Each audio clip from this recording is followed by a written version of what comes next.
For thousands of years, humanity was obsessed with mastering time. We built tools out of water, shadows, and fire.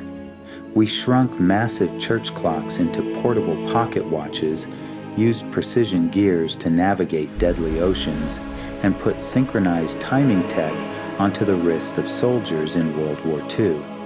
But in 1969, an innovation arrived that threatened to destroy traditional watchmaking overnight.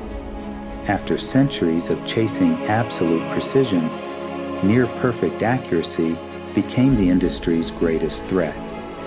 So why do these mechanical machines still exist in a digital world? This is a space dedicated to unpacking the incredible engineering, hidden history, and meticulous artistry behind the objects that track our world. We explore time not just as something we measure, but as a connection to heritage, identity, and the tangible art of the machine. If you appreciate history, design, and micromechanics, click through to watch the full 30-minute documentary on the history of watchmaking right now, and you may never look at your wrist the same way again.